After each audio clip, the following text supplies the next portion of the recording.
Thanks for joining us for Beyond the Minute, where we take a deep dive into the weekly real estate numbers so you can better understand the current market and we can provide you the knowledge and insight you need to have the confidence to dominate this market and your next real estate transaction. Welcome to the Monday Morning Market Minute. Single-family inventory from South San Francisco to Redwood City right now is 179. That's down from 189 of last week, and last week 189 was a 2019 peak. We had 38 homes come on the market and 41 homes go into contract. That's what we like to see week in and week out. Last week that number was 41 as well. Condominiums right now, 97 condominiums. That's actually up from 94 of last week. 94 was a 2019 peak for condominiums, so now we have a new 2019 peak for inventory for condominiums, which is 97. We had 15 condominiums come on the market, and we had 16 condominiums go into contract. Very healthy number, down slightly from last week's 17, but still a very good number. So total from South San Francisco to Redwood City, single-family homes and condominiums inventory is 276. And now, your hosts, with over 60 years of local Bay Area experience and hundreds of millions of dollars of closed real estate transactions, Timothy and Dan Gilmartin. Hello, this is Dan Gilmartin sitting down with the president of the Gilmartin Group, my brother, the realtor's realtor, Timothy D. Gilmartin, and welcome to episode 21 for Beyond the Minute, where Tim and myself continue to dive deep and unpack the Monday Morning Market Minute. Good morning, Tim. Good morning, Dan. So it's May 29th, 2019. Holy cow, the end of the fifth month already. And we hit a 2019 peak last week of a total inventory of 283. And wouldn't you know it, total inventory went down with a healthy amount of sales, which again should be expected with the increase of inventory that we had the week before. And it does continue to confirm the market is very healthy. You know, also, Dan, when we have a holiday like Memorial Day, sellers don't tend to put their home on the market. So this week we'll probably see an increase in that. Sure. Well, that being said, we extended the condominium market inventory with a new peak, which is 2 weeks in a row that the condominium market has hit a peak in inventory. We had a total of 46 single-family homes go into contract, which is down from 58 the week before that. We also had 38 single-family homes close a transaction, which is up from 36 of the week before. And again, the high number for 2019 was 44. You're talking about closings, Closing, single-family closings. Which usually reflects 30 days behind where we're closing today. Right, and 30 days ago, the single-family inventory number was 147. Wow. So that's like a 3.5 week market at 45 or 38 closings. That's right. Again, still around 4 weeks. Right. Excuse me. And the out of the 38 closings, I ran the list price to sales price ratio. Didn't slice and dice it like we probably could, but it was 103.5% for the closings, for those 38 closings. And the average days on market was 15.5, which is actually down from 21 the week before. Yeah, and all of those numbers speak to the actual how the market works, right? If we have less than 5 weeks of inventory and we do the right things, we're going to have multiple offers on our property. And if our property sells, it's going to sell for more than asking, and on average, 3.5 or 4% above asking. Right, exactly. And in 15 days. That's just, you say that's a healthy marketplace for sellers. Exactly. And by the way, 4 weeks is better than 2 weeks worth of inventory, which we were spending last year in, which means the buyers have almost twice as many choices. Well, that's where what you're really saying is it's better because it's at least more of a normalized market for both sides. Exactly. Quite frankly, our market always operates within a 3% above or below asking price market. It's either bid against or bid above, but it's usually 3%, not 10 or 20% off. Our market tends to be quite efficient, even in a bad market. Mm-hmm. It's just more of them don't sell. Remember, the inventory are the ones that didn't sell. Right. So the ones that sell are the ones that sell for their value and how quickly, usually within 3% of what you started at. Right. So tales from the street. There is a home, in South San Francisco that's taking offers today. and we hear there's 40 disclosure packets out, and it's listed for $898,000. The address is 341 Valverde Drive in South San Francisco. Up there in Avalon. Exactly. Beautiful spot. Great spot. That's a great price for that neighborhood. That's $1.1 million price probably. Well, it's got 3 bedrooms, 1 bath. That's standard. 1,660 square feet, so good sized rooms. So that they're really not speaking to the square foot or the bathroom maybe downstairs or square footage downstairs in that house. As you know, and I know, those are that home, and there's a lot of them there, what we call an elevated rancher. And there is that opportunity down there. There's a extra huge square feet downstairs. Garage, basement that we've seen people even create a Jack and Jill Yeah, down there. Second units, accessory dwelling units, all different types of value opportunities. So an $898 price. You didn't have to tell me anything else. As soon as you say South San Francisco for $898, I want to know where it is and what's wrong with it, or is there a chance? Right. Right. And if you're a buyer, all you're thinking of, wow, can I get it? So 40 people want it. How many think you're going to offer on it? So 15. I was going to say let's run the listeners through. If we were bringing an offer today, which I don't know if we are, we might be, but we have a buyer sitting down right now with us, and we're telling them this information. Well, I usually right now with something like that figure about 1/3 or rounded number 15 people are going to make an offer, and right, and with that kind of energy, about 2% per offer minimum. So what's 30% on top of 900,000, 270,000? We're up to $1,170,000. Mm-hmm. You know, does that house sell for that? Well, if you were said to me, Tim, whatever it takes, I'd say you should be here. If you said, well, I still want to try, you're going to still have to be somewhere between $1,100,000 and $1,170,000. I bet you to get that house. Right. It'll be interesting to see what happens over the next couple of weeks when that actually publishes. Right. And natural, I haven't read the disclosure, so I'm going to assume in this conversation that there are no big surprises in the home inspection and the termite inspection. So that being said, here we are counseling our buyer. We've now talked about this particular price. What else are we going to talk about? Well, yeah, that was a great point, because the only thing that would really rock that price would be a foundation problem. Mm-hmm. That would be the only thing that would rock the price. And there are some homes up there on a slab. They're not the Yeah, not this one. but not this one. Yeah, no. So that It'd would be be interesting. I think that's a great tale of the street to follow. Right. Because it's not a That's tail. where I'm leading. This is kind of the head of the tail at the moment. Let's see what happens as it goes through the process. I think we just came up with a new segment. Tim tells the future.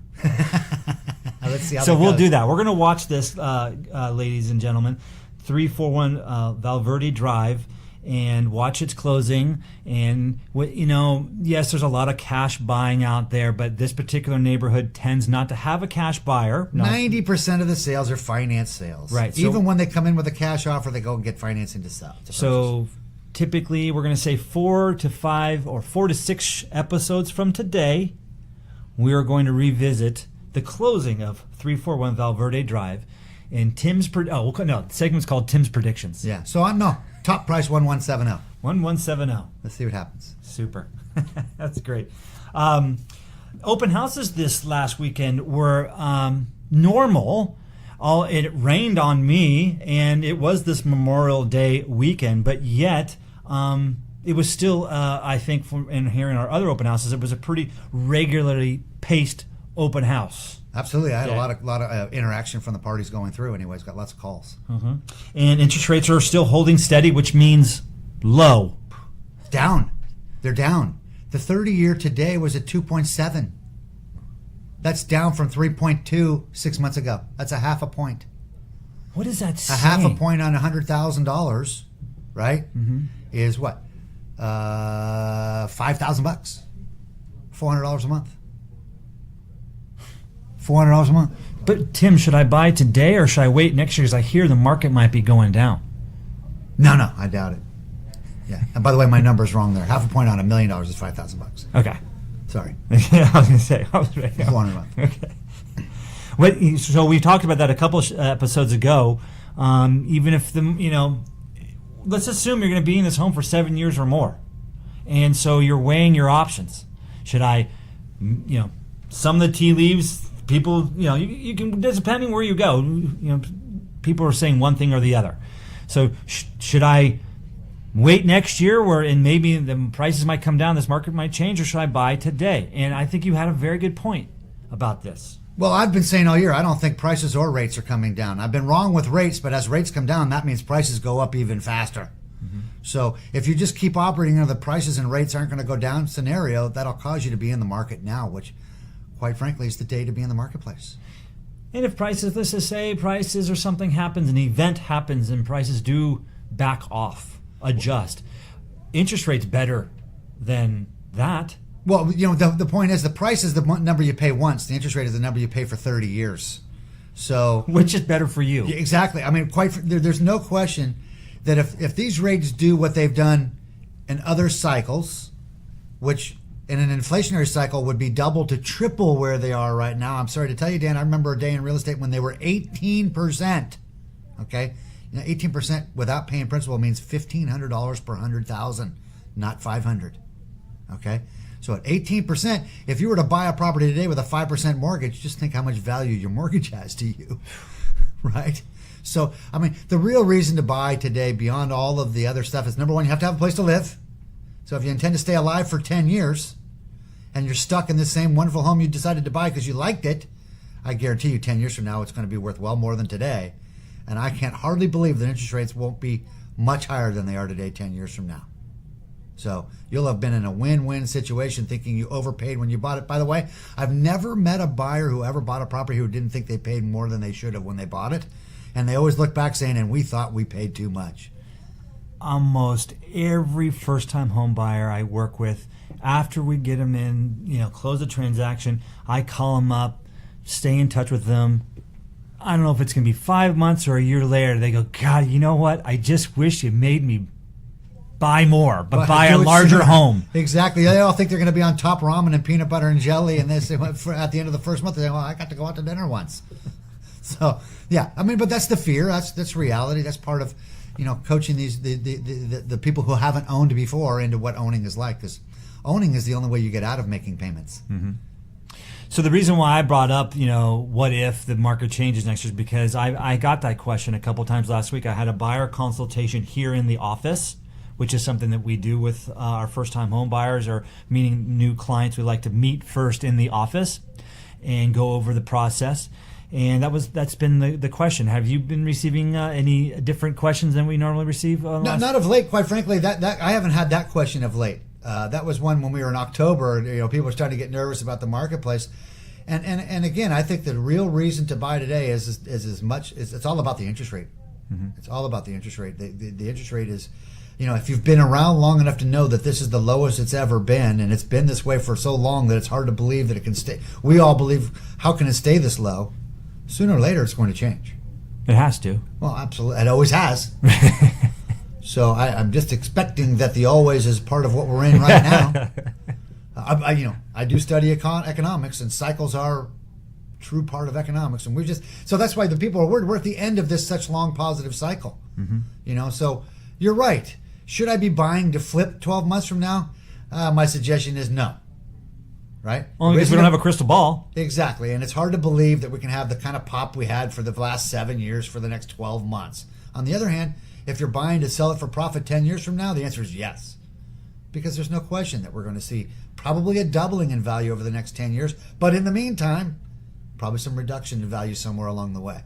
And if you're in the belief that this next 2020 is going to be a good year, but why? Because of all our economy, our microeconomy here, the jobs are good. And if you think you could flip a project, if we're talking about flipping, and everything goes on schedule, and you can do that, in less than 12 months or whatever, okay, yeah, I mean, there's an opportunity, but live by the sword, die by the sword. True. I mean, but by the way, you haven't seen anything about anybody stopping building or stopping to want to add square footage or pulling back on their employment at all. Nope. Although I did see Dressborn closing all 650 of their stores, so I know where you're going to get your dresses now, Dan. But I'm sure they'll go online from there. And that's the reality. Retail stores are the ones going out of business, not the tech companies. And frankly, if you look at the income of a retail worker versus the income of a tech worker, there's a lot more income in tech work. One's renting, one's buying. Bottom line. So that's the shift of our economy toward retailing tech-wise, right, called online sales, is actually raising the income of the parties doing the selling.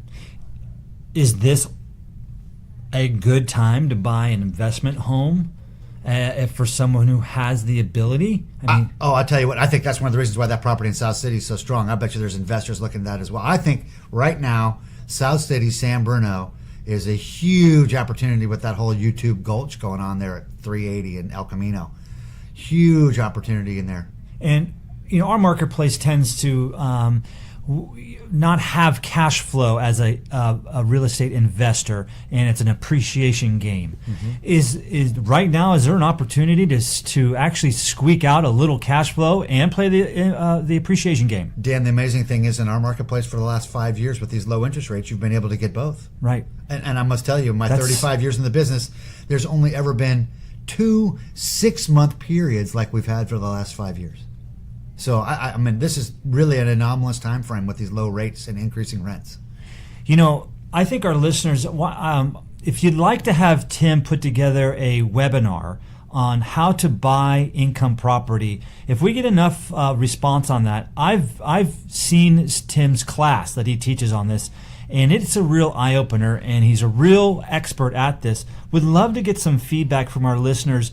If you'd like us to put together a very simple 30, maybe an hour with questions and answering webinar, we'd be more than happy to do that. Oh, we can do it in 15 minutes to 30 minutes too, depending, do a surface and dive deeper if you want to go there after that. What kind of things would we go Well, how over? to value property, how to look at property, what are the benchmark matrix of valuation between rent multipliers and capitalization rates and price per square foot and price per unit and price per door and so on and so forth, cubic square feet of warehouse space versus, less cubic square feet. I mean, all the types of things that come into how someone sees value.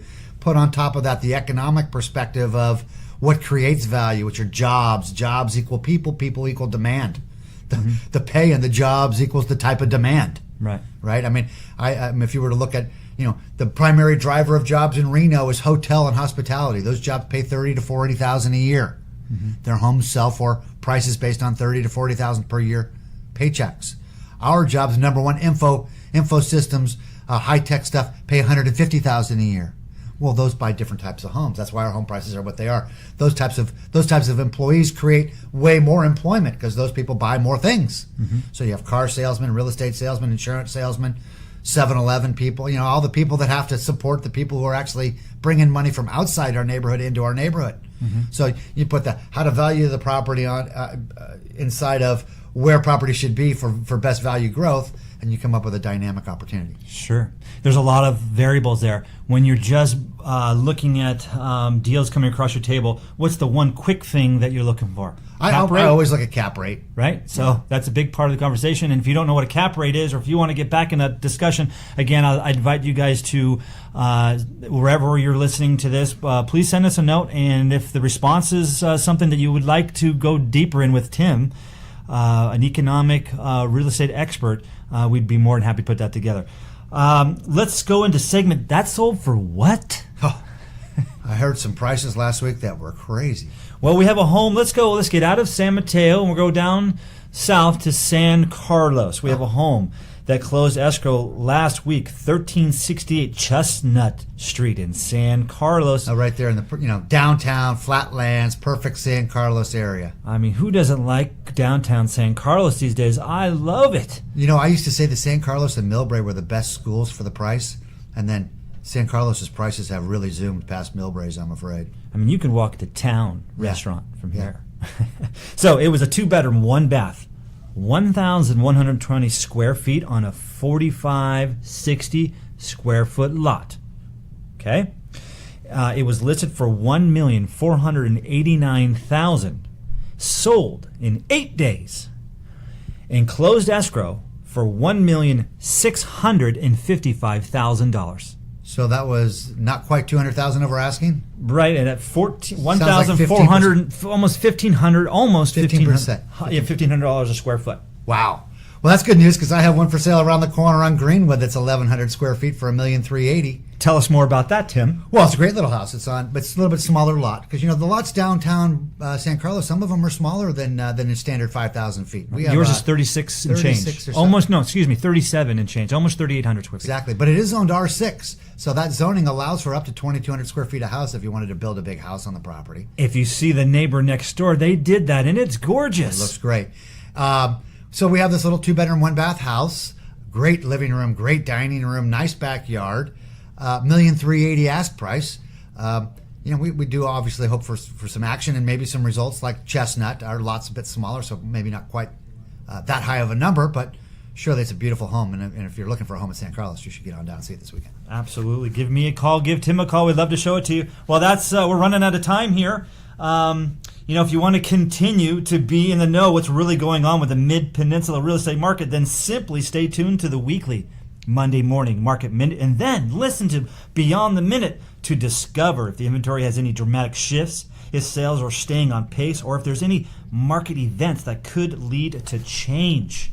Thank you again for listening. If you have any questions, continue to reach out to Tim or myself, and keep going to our website. That's thegilmartins.com. Tim's email is tim@thegilmartins.com. I'm Dan@thegilmartins.com. And please, when you decide to subscribe to the show on iTunes, Google Play Store, Stitcher, Spotify, or Pandora, you can always feel comfortable. You won't miss out on the newest episode. Also, it would be great if you could give us a 5-star review, which makes a big difference in spreading the word out to even more people. Have a great day. Thanks for listening, and we'll look forward to speaking next week. Thank you, Tim, for all the research. Thanks, Dan. All right. Have a wonderful week, and we'll talk to you next week.